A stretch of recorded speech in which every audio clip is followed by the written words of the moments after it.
नमस्कार, मी सौ नेहा देशपांडे, सखी कट्टा चॅनल मधील एक सखी. आपल्या सर्वांचं सखी कट्टा चॅनल मध्ये खूप खूप खूप स्वागत आहे. प्रथमतः आज जागतिक महिला दिनाच्या सर्व महिलांना सखी कट्टा चॅनल कडून खूप खूप शुभेच्छा. खरं तर प्रत्येक मानवजातीच्या जन्माचं कारण म्हणजे स्त्री. प्रत्येक नात्याची एका दोरीमध्ये गुंफण घालणारी उत्तम कलाकार म्हणजे स्त्री. चूल आणि मूल हे तिचं कुंपण तोडून घेतलीये तिनं उंच भरारी. चूल आणि मूल हे तिचं कुंपण तोडून घेतलीये तिनं उंच भरारी. प्रगती पथावरून कधीच येऊ शकत नाही ती आता माघारी. आज प्रत्येक क्षेत्रामध्ये कमवलंय तिनं तिचं यश. आज प्रत्येक क्षेत्रामध्ये कमवलंय तिनं तिचे यश. सखी कट्टा चॅनलच्या सखी करणार आहेत त्या महान व्यक्तिमत्वांचा जयघोष. आजचा दिवस साजरा करूया स्त्री शक्तीचा. आजचा दिवस साजरा करूया स्त्री शक्तीचा. करून जय जयकार महान अशा स्त्री व्यक्तिमत्वांचा. प्रगतीचे पंख तिचे उत्तर उत्तर होत भक्कम, हीच मनोमनी अभिलाषा. सखी कट्टा चॅनल कडून सर्व महिलांना जागतिक महिला दिनाच्या पुनश्च खूप खूप खूप शुभेच्छा. तर आता भेटूया सखी कट्टा चॅनलच्या सर्व सखींना ज्या घेऊन येणार आहेत महान अशा स्त्री व्यक्तिमत्वांना. ज्यांच्या शब्दांची गुंफण पाडते मनाला भुरळ, ज्यांच्या शब्दांची गुंफण पाडते मनाला भुरळ, मन घेते झोके अशा आपल्या थोर कवयित्री शांताबाई शेळके. मन घेते झोके अशा आपल्या कवयित्री शांताबाई शेळके यांच्याविषयी आपण थोडी माहिती जाणून घेऊया. शांताबाई शेळके गीतकार, कवयित्री तसेच अनुवादक असे त्यांनी काम पाहिलेले आहे, केलेले आहे. त्यांचा जन्म इंदापूर येथे पुणे जिल्हा झालेला आहे. शांताबाई शेळकेंचे शिक्षण, शालेय शिक्षण हे हुजूरपागा पुणे येथे झालेले आहे. लहानपणी आजोळी गेल्यावर शांताबाईंना श्लोक, ओव्या, पारंपरिक गीते यांची गोडी लागली. त्याबरोबरच त्यांना वाचनाची आणि कवितेची गोडी लागली. कॉलेजमध्ये शिक्षण घेत असताना त्यांनी एक नियतकालिकासाठी लेखही लिहिला होता. प्रसिद्ध साहित्य, बालसाहित्य, गीतं, चित्रपट गीतं अशी जवळपास शांताबाईंची 100 पुस्तकं प्रकाशित झालेली आहेत. रेशमाच्या रेघांनी लाल काळ्या धाग्यांनी ही प्रसिद्ध लावणी आणि पहिल्या स्त्री लावणीकार म्हणून शांताबाई शेळके या प्रसिद्ध आहेत. त्यांनी अनेक पुस्तकं तसेच आचार्य यात्रेंबरोबर देखील त्यांनी काम केलेले आहे. शांताबाईंना अनेक पुरस्कारांनी सुद्धा पुरस्कार प्रदान करण्यात आलेले आहेत. त्यामध्ये त्यांना गदिमा पुरस्कार मिळालेला आहे, कुसुमाग्रज पुरस्कार मिळालेला आहे. त्यांची अनेक पुस्तकं देखील प्रसिद्ध आहेत. त्यातले त्यात आंधळी आणि धूळपाटी. धूळपाटी हे त्यांचं आत्मपर लेखन आहे. तर अशा या थोर व्यक्तिमत्वास वंदन करूयात. शांताबाईंनी 1996 मध्ये आळंदी येथे झालेल्या साहित्य संमेलनाचे अध्यक्षपदही भूषवलेले आहे. त्यांनी लिहिलेली अनेक गीते ही खूप प्रसिद्ध झालेली आहेत. राजा सारंगा, वल्लभ रे नाखवा ही कोळी गीतं देखील त्यांनी हृदयनाथ मंगेशकर यांच्याबरोबर काम केलेलं आहे आणि ती गीतं लिहिलेली आहेत आणि संगीत दिलेलं आहे हृदयनाथ मंगेशकर यांनी. त्याचबरोबर शांताबाईंनी ही चाल तुरु तुरु, काटा रुते कुणाला अशा प्रकारची अनेक गीतं त्यांनी लिहिलेली आहेत. तर अशा या प्रतिभासंपन्न व्यक्तिमत्वास माझे शतशः नमन. संकटे आली तर घाबरून जाऊ नका. त्या संकटावर पाय देऊन उभे राहा, कारण एक दिवस ती संकटेच तुम्हाला यशाचा मार्ग दाखवतील. अशा सर्व संकटावर मात करत आज हजारोंची माय, 282हून अधिक जावई आले, 48 सुनांच्या ज्या सासू झाल्या, 250हून अधिक गायींची आई होऊन त्यांचा सांभाळ केला आणि 750हून अधिक ज्या पुरस्कारांच्या मानकरी आहेत व स्वतः अनाथ होऊन हजारांची माय झाल्या, अशी एकमेव आई म्हणजेच आपल्या सर्वांच्या लाडक्या सिंधुताई सपकाळ. 15 ऑगस्ट 1947 रोजी आपला देश स्वतंत्र झाला. आपल्या देशाच्या पहिल्या महिला पंतप्रधान इंदिराजी गांधी, पहिल्या महिला राज्यपाल सरोजिनी नायडू, त्याचप्रमाणे भारत देशाच्या पहिल्या सर्वोच्च पदावर असणाऱ्या भारताच्या पहिल्या महिला राष्ट्रपती म्हणून प्रतिभाताई पाटील यांचे नाव अग्रेसर आहे. प्रतिभाताई पाटील यांचा जन्म महाराष्ट्रातील जळगाव जिल्ह्यातील नांदगाव येथे 19 डिसेंबर 1934 रोजी झाला. लहानपणीच आईचे छत्र हरवले. वडील नारायण पाटील हे राजकारणात सक्रिय होते. प्राथमिक शिक्षण त्यांचे जळगावमध्ये झाले. अर्थशास्त्र आणि राज्यशास्त्र हा विषय घेऊन त्यांनी MA पूर्ण केले. मुंबईमधल्या शासकीय महाविद्यालयामध्ये त्यांनी कायदेविषयक अभ्यास करून LLB पदवी घेऊन वकील झाले. शिक्षणाबरोबरच त्यांचे खेळातही खूप प्रावीण्य होते. टेबल टेनिस हा त्यांचा आवडता खेळ होता. त्यामध्ये अनेक वेळा त्यांनी प्रतिनिधित्व केले. कॉलेज क्वीन म्हणून त्यांनी किताब मिळवला. शिक्षण पूर्ण झाल्यानंतर अर्थातच त्यांचे देवीसिंह शेखावत यांच्याशी लग्न झाले. पती आणि वडील दोघेही राजकारणात असल्यामुळे त्यांना संपूर्ण पाठिंबा मिळाला. वयाच्या 27व्या वर्षी म्हणजेच 1962 साली त्या विधानसभेवर आमदार म्हणून निवडून आल्या. 2004 ते 2007 या साली त्यांनी राजस्थानची राज्यपाल पदाची धुरा सांभाळली. 2007 ते 2012 या सालामध्ये त्यांनी काँग्रेस पक्षाकडून राष्ट्रपती पदाची धुरा घेतली आणि ती जबाबदारी त्यांनी व्यवस्थितरित्या पार पाडली. राजकारणात येण्याअगोदरही त्या एक सामाजिक कार्यकर्त्या होत्या. त्यांनी महिलांसाठी संगणक प्रशिक्षण, शिवण क्लास प्रशिक्षण सुरू केले. औद्योगिक विकास महामंडळ सुरू केली. महिलांसाठी होमगार्डची निर्मिती केली. अनेक संस्था स्थापन केल्या. जळगावमध्ये सुसज्ज असे एक रुग्णालय उभे केले. अनेक प्रकारचे महिलांसाठी एक व्यावसायिक दालन खुले करून दिले. गरीब आणि बेरोजगार महिलांसाठी त्यांनी व्यवसाय सुरू करून दिले. पाळणा घर, नर्सरी प्रशिक्षण हे त्यांनी महिलांसाठी सुरू केले.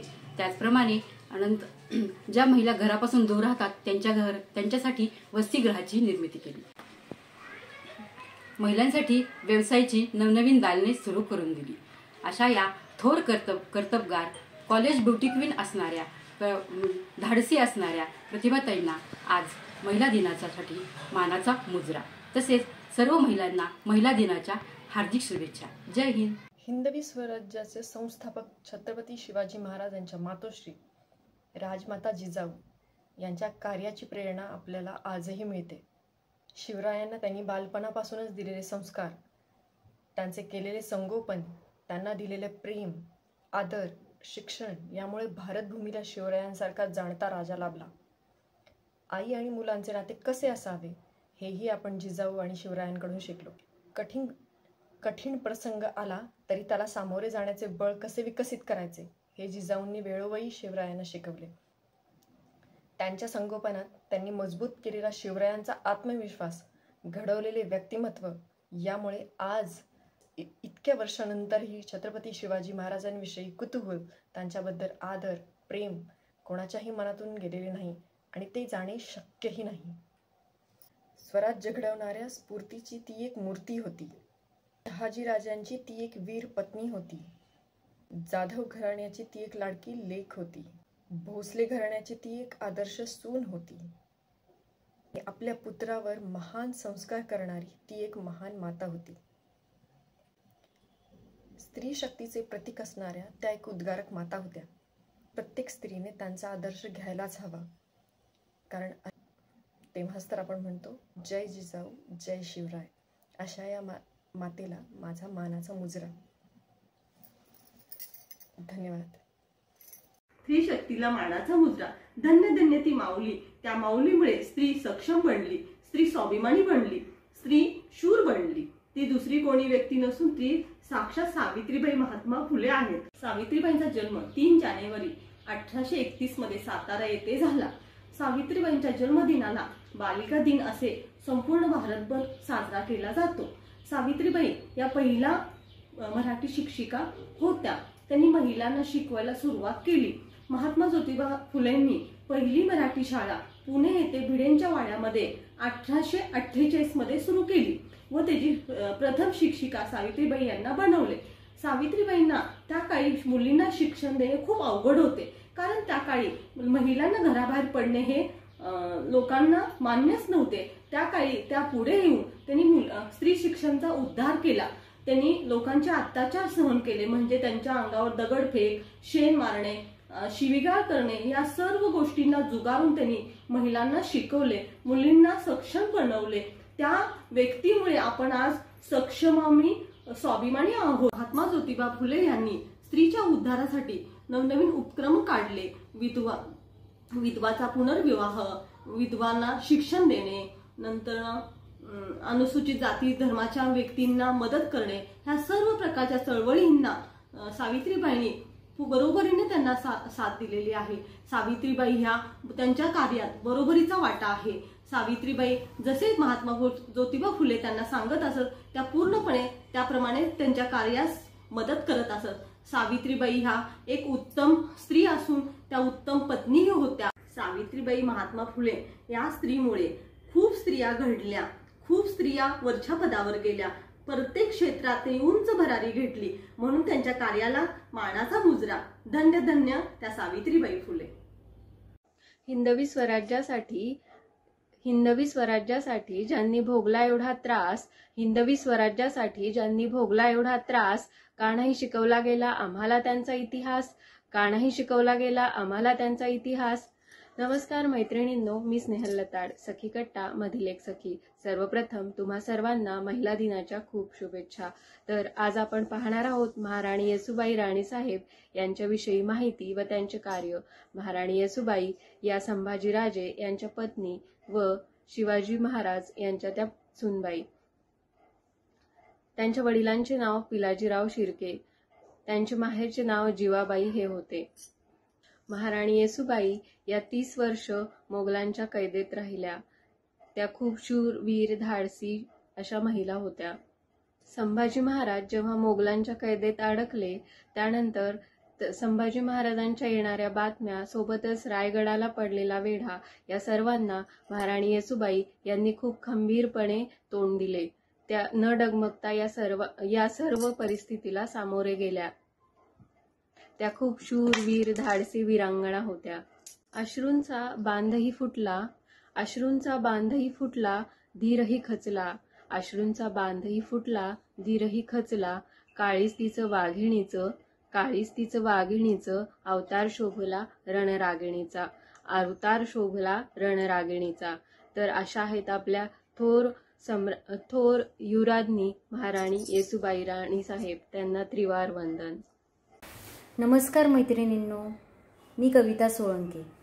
सर्वप्रथम आपणा सर्वांना महिला दिनाच्या खूप खूप शुभेच्छा. तर आज आपण बघणार आहोत अंतराळवीर कल्पना चावला यांची कार्य व माहिती. कल्पना चावला भारतीय वंशाची अंतराळात जाणारी पहिली महिला. कल्पना चावला यांचा जन्म 17 मार्च 1962 रोजी हरियाणाच्या कर्नालमध्ये झाला. कल्पना चावला या हुशार असल्याने वर्गात सुद्धा त्या पहिल्या 5 नंबरात येत असत. त्यांना एक बहीण व एक भाऊ होता. कराटे तसेच भरतनाट्यम या कलांमध्ये सुद्धा त्यांनी नैपुण्य प्राप्त केले. संजय हा त्यांचा भाऊ कर्नालच्या फ्लाइंग क्लबमध्ये जात असे, तेव्हा कल्पना यांनाही जावे वाटत. पण जेव्हा त्यांच्या वडिलांनी नोंदणीचा अर्ज केला, त्यावेळेस तेथील अधिकाऱ्यांनी त्यांना सांगितलं की कल्पना ह्या एक महिला आहेत व त्यांनी वैमानिक होणं योग्य वाटत नाही व त्यांना या वेडापासून परावृत्त करावं.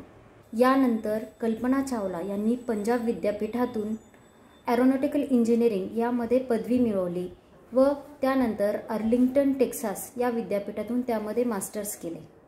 यानंतर 1988 साली त्यांनी कॉलोराडो विद्यापीठातून एरोस्पेस इंजिनिअरिंग यामध्ये डॉक्टरेट पदवी मिळवली. यानंतर 1994 मध्ये कल्पना यांची अमेरिकेतील नासामध्ये 15व्या अंतराळवीर समूहात निवड झाली. यानंतर नासाने एक घोषणा केली व ATS-87 या मिशनच्या संशोधनाची जबाबदारी कल्पना यांच्यावर सोपवण्यात आली व त्यानंतर अखेर तो दिवस उजाडला. 19 नोव्हेंबर 1997 रोजी हरियाणाच्या या मुलीनं अंतराळात झेप घेतली व तब्बल 376 तास व 34 मिनिटे त्यांनी अंतराळात घालवली. एक महत्त्वपूर्ण नेतृत्व करणाऱ्या कल्पना व त्यांच्या टीमने पृथ्वीला 252 फेऱ्या मारल्या, म्हणजेच त्यांनी 1,46,000 किलोमीटरपेक्षाही जास्त प्रवास केला. यानंतर दुसरे मिशन म्हणजे जानेवारी 2003 मध्ये 16 दिवसाच्या या मिशनमध्ये कल्पना यांची विशेष तज्ज्ञ म्हणून निवड झाली. या दरम्यान कोलंबिया याने पृथ्वीच्या वातावरणात प्रवेश केला. 22 मिनिटात हे यान पृथ्वीवर पोहोचणार होते, पण त्याच वेळी नियंत्रण कक्षाचा व यानाचा संपर्क तुटला व काही वेळातच असे समजले की हे यान इतिहासात जमा झाले. काही लोक निधनानंतरही आपल्या आठवणीत सदैव जिवंत राहतात. तसेच या आपल्या साहसी कल्पना चावला ही आपल्या सर्वांच्या मनात, आपल्या सर्वांच्या आठवणीत सदैव जिवंत आहेत व त्यांचा शेवटचा अंतराळ प्रवास हा सर्वांच्या मनात कोरला गेला आहे. अशा या आपल्या साहसी कल्पना चावला यांना त्रिवार वंदन. प्रत्येक क्षेत्रामध्ये उत्तुंग भरारी घेतलेल्या महिलांचा आपण इथे आज महिला दिनानिमित्त गौरव करणार आहोत. आज सुद्धा प्रत्येक मुलगी, एखादी कोणतीही चुणचुणीत मुलगी आपल्या समोर रनिंग करताना दिसली तर आपण तिला सहज संबोधून बोलतो, पीटी उषा आहेस बरं का. एखादी मुलगी जर रनिंगमध्ये पुढे गेली, अगदी पीटी उषा सारखी पुढे जा, उत्तुंग नाव मिळव. आज सुद्धा अगदी वयस्कर आजी आजोबांपासून ते तरुण वर्गामध्ये पीटी उषा यांचं नाव तेवढंच सगळ्यांच्या मनामध्ये कोरलं गेलेलं आहे. याच पीटी उषाबद्दल थोडक्यात आजचा हा परिचय. तर पीटी उषा यांचा जन्म केरळमध्ये 1964 साली झाला. वयाच्या अवघ्या 12व्या वर्षापासून त्यांनी आपल्या खेळाच्या कारकिर्दीला सुरुवात केली. त्या ट्रॅक अँड फील्ड ह्या खेळामध्ये आहेत. ट्रॅक अँड फील्डमध्ये खूप सारे इव्हेंट येतात. त्यामध्ये 100 मीटर्स रनिंगमध्ये त्यांनी भाग घेतलेला आहे, त्या पार्टिसिपेट झालेल्या आहेत. 100 मीटर धावणं आणि त्याच्यामध्ये एवढं नाव कमावणं हे सोपं नाही बरं का. 100 मीटरमध्ये एकदम ऍक्टिव्ह होणं हे म्हणजे खरंच एकदम कौतुकास्पद आणि कसरत आहे. कारण तेवढा स्टॅमिना आपल्यामध्ये आणणं आणि तेवढ्या स्पीडनी आपला स्टॅमिना तयार करून अगदी खेळाडूंचे 2-3 वेळेस पारती लवती न लवती तोपर्यंत आपण जी आपली अंतिम रेषा आहे ते पार केली गेली पाहिजे. इतक्या स्पीडमध्ये त्या म्हणजे अगदी 100 मीटर्समध्ये त्यांनी खूप छान कारकीर्द त्यांच्या खेळात केलेली आहे. 12व्या वर्षी खेळात पदार्पण केल्यानंतर त्यांनी अवघ्या 1979 मध्ये भारतीय ॲथलेटिक्समध्ये पदार्पण केलं. तर अशा या पीटी उषा ज्या आहेत त्यांना पद्मश्री पुरस्कार आणि अर्जुन पुरस्कार देऊन सन्मानित करण्यात आलेला आहे. तर अशा या पीटी उषांना आमच्या सर्व टीमतर्फे सादर प्रणाम.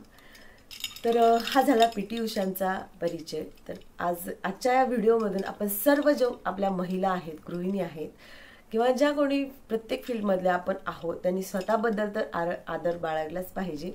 तर थोडक्यात माझा सुद्धा परिचय आज मी इथे देणार आहे. तर तुम्हा सर्वांना हे पुढे गळ्यात मेडल्स दिसत आहेत.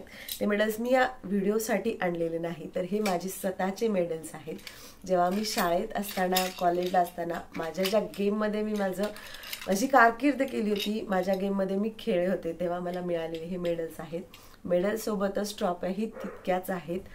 ऑल इंडिया लेवलपर्यंत मी खेळलेली आहे. स्टेटला 7 वेळेस गोल्ड मेडल आहे, सिल्वर मेडल्स आहेत. असे बरेच मेडल्स मी माझ्या गेममध्ये मिळवलेले आहेत. त्यानंतर ट्रॉफीज म्हणाल तर माझ्या बाबांनी माझ्यासाठी एक कप्पा केला होता. त्या पूर्ण कप्पा भरून माझ्याकडे ट्रॉफीजसुद्धा आहे. माझा गेम कोणता होता? माझा गेम होता बॉक्सिंग. बॉक्सिंगमध्ये मी खेळायला सुरुवात केली होती वयाच्या जवळजवळ 13व्या वर्षापासून. 8वीत असताना मी सुरुवात केली होती. त्याच्यानंतर 9वी, 10वी, 11वी, 12वी सलग मी खेळत गेले होते. ऑल इंडिया लेवलला युनिव्हर्सिटीमध्ये फर्स्ट मेडल मिळवणारी मी स्टुडंट होते. त्याच्यानंतर माझ्या जिल्ह्याला पहिलं गोल्ड मेडल स्टेट लेवलचं मिळवून देणारी मी स्टुडंट होते. तर माझं जेवढं मला कष्ट त्याच्यात बेनिफिट्स देता आले होते शाळेत असताना तेवढे मी दिले होते. आजसुद्धा त्या गोष्टीची आठवण झाली. खूप अभिमानाने वाटतो की आपण किती काय काय करत होतो या गेममध्ये. खूप सारे गट्स होते, खूप सारे करण्याची तयारी होती आणि अजूनसुद्धा हे स्ट्रगल माझं सुरूच आहे. तर यासाठी सर्वजणांचे आशीर्वाद सोबत राहू द्या आणि माझे जे स्ट्रगल पहिल्यापासून सुरू होतं आत्ताही सुरू आहे त्याच्यामध्ये मला यश मिळू द्या. व्हिडिओ आपल्या सर्वांना आवडला असल्यास लाईक करा, कमेंट करा आणि सबस्क्राईब करा. धन्यवाद.